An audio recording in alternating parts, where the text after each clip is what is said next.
So that was a really smart one for Shanks, man. Reflect level 3, he knew Grovis would approach. I look at all of life on both sides right now. No freaking way! Guy in. Oh, here we go. A special guest appearance here in this top 8. Oh my God! That was nasty!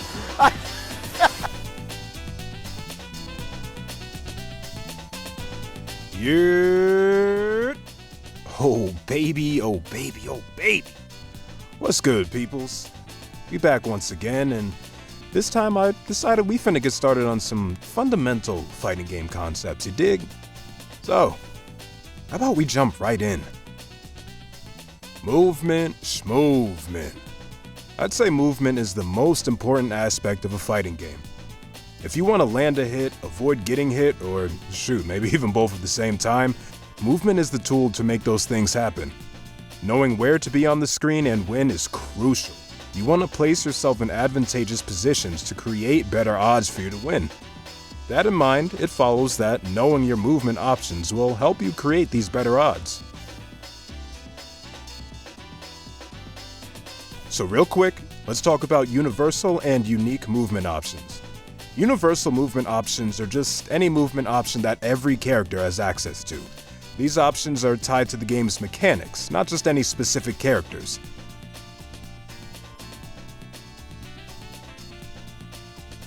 These all depend on the game, so they could be walk, dash, run, jump, multi-jump, roll, and other things.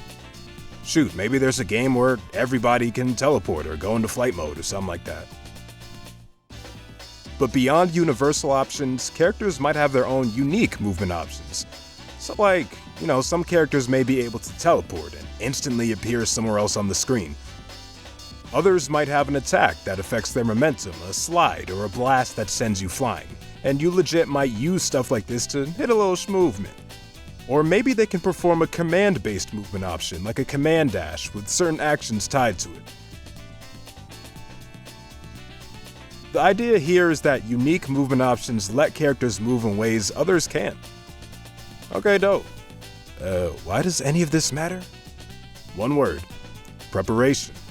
If you don't know the opponent's tools, what you have in front of you might as well be a monster. Die a thousand deaths.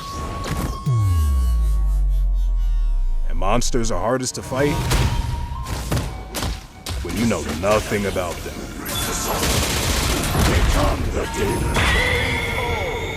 For one, while everyone has access to the same movement tools, how each character uses those tools can vary. Some characters walk faster, run slower, jump higher, roll farther, etc. You want to be aware of things like this, or at least learn them over time. I mean, listen, if you fought against a bunch of characters with normal movement options, then all of a sudden you fighting homeboy, he got a teleport, and he flipping around the screen and he got you like, huh? God forbid he doing this stuff? Ooh. And you finna get mixed. You're getting danced on. Oh shit, Crush. I'ma block this whack ass mix up. It's hard to fight against someone with weapons you weren't prepared for. So this is to say, know that their weapons exist, and learn to counter them. Not only should you understand their tools, but of course, your own as well. When it comes to movement, every game is different, of course, so the mileage may vary with what kind of movement is strong.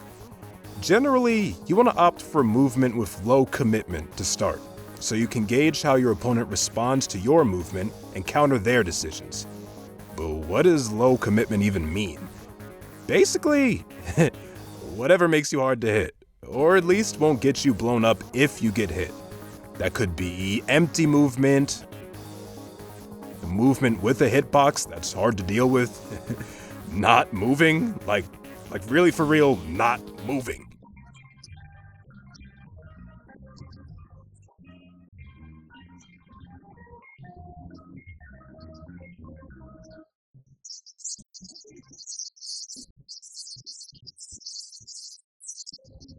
Low-risk movement allows you to either force the opponent to take a bigger risk to try and hit you,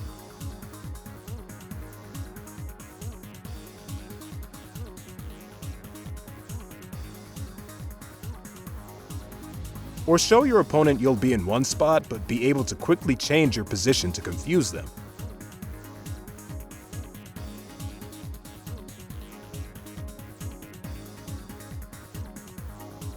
Either way, it's all about leaving them vulnerable. Good movement is not about passiveness, it's more about applying pressure, the threat of what you could do to them, to make people feel like they have to do something. And it's in them doing something where you can get opponents to expose weaknesses. And remember, for either player, doing nothing is a choice too.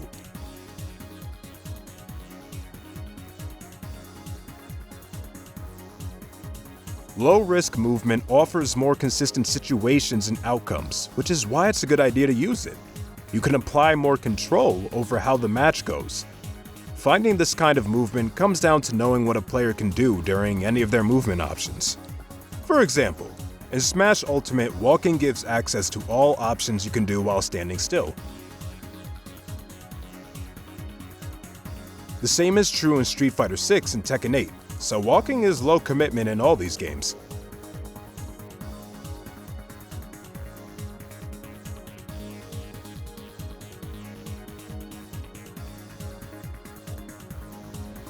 But dashing varies in all three games. In Ultimate, you can only fully cancel a dash animation with jump and up smash.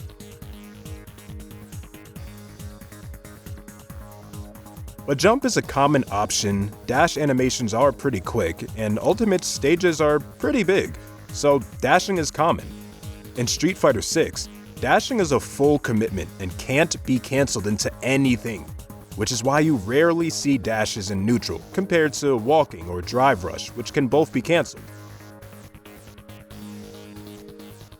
Backdashing avoids grabs, so you'll see it a decent amount. In Tekken 8, dashes can be cancelled into attacks, blocking, crouch, and sidesteps, so dashes are very common for moving into ideal ranges, since they aren't as committal and you can make them safer with the right follow-up decision. Think about it like this. In most games, walking is cancelable into block, which obviously counters you getting hit.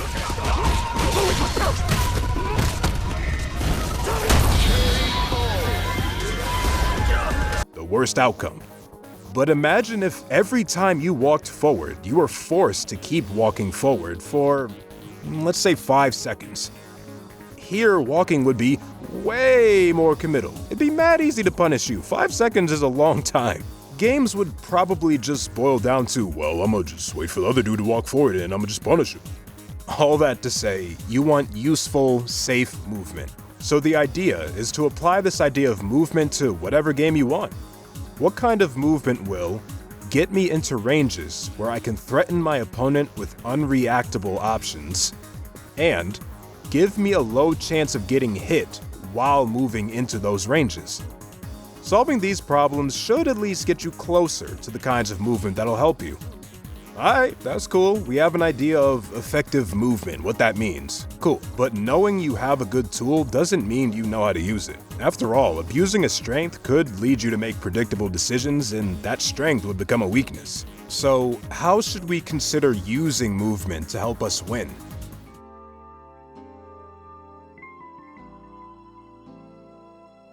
As you learn any patterns from your opponent, use and adjust your movement to trick your opponent and bait out behavior that you can punish. Here's an example. In Street Fighter, it's common to see players walking back and forth on the screen. That's because they're each walking around the max range of each other's longest reaching attacks, or pokes, trying to bait the other person into swinging first and missing so they can punish the miss and get big damage. If they don't use an attack to avoid getting whiff punished, then that gives you time to approach closer to them and pressure them. This dance is referred to as footsies. Footsies! A type of playstyle in neutral focused on using large buttons to stop approaches, movement to make your opponent swing and miss, and approaching them when they don't swing. Footsies in neutral are concepts I'll go over with more depth in my next video, so don't trip, I got you. Cool footsies! Engaging in footsies is one way you can deceive your opponent. Will you approach further this time?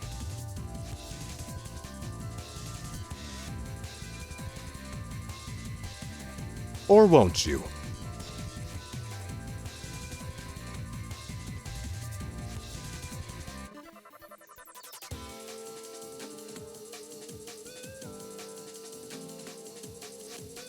You'll see this idea conceptualized across other games too. In Tekken, you tend to see both players dashing and sidestepping around while keeping a bit of distance. In Smash, it's dash dancing or foxtrotting back and forth.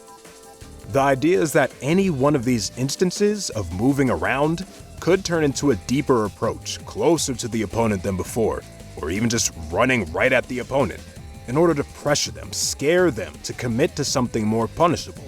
And movement is strongest when the opponent can't react to your approach, and therefore has to do something to avoid getting hit. Instead of just running or staying away so that they have time to react. Again, it's all to find an opportunity by making the other person commit to something. Now, as basic principles, walling or retreating, so things like hop back, walk, dash, run back, these things denote defense, avoiding an opponent's attempts to initiate an interaction. Approaching, so things like walking, dashing, or running in, hopping forwards, these denote aggression, looking to begin the engagement and force interactions, even if you don't swing first and you just want to see if they do something, but you still want problems. I don't want peace. I want problems, always. Just keep this in mind though. Aggression can go into defense, and defense can go into aggression.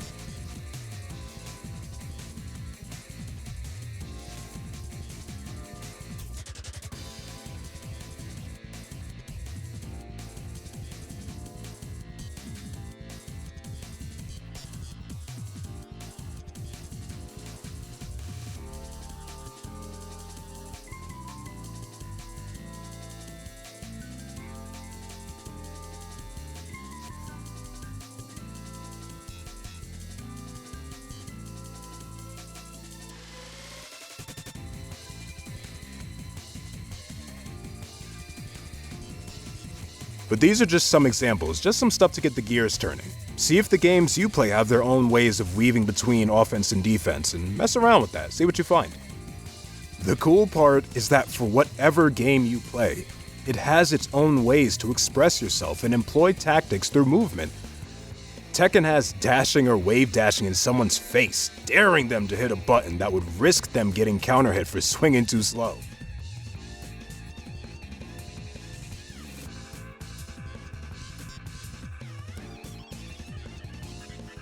Melee has running through your opponent to confuse them on when you'll attack. Street Fighter, of course, has shimmies, dancing in and out of throw range to bait a throw tech and absolutely annihilating someone's health bar. Sheesh! Look, whatever the game is, it's cool to figure out its language of movement. And oftentimes that movement style or styles is the very thing that can capture your heart in the first place. So, quick recap. Learn where and when your character can most easily win, so you know your good spots. Where on the screen does your character get big damage? Look for low commitment movement options, both universal and unique to your character, so you can get in range and land hits with greater consistency while not overextending. And be ready to trick the opponent by showing them movement to make them believe one thing, leaving them exposed to what you really want. Practice. These things take time and execution, so YouTube videos should be assisting you, not doing the work for you.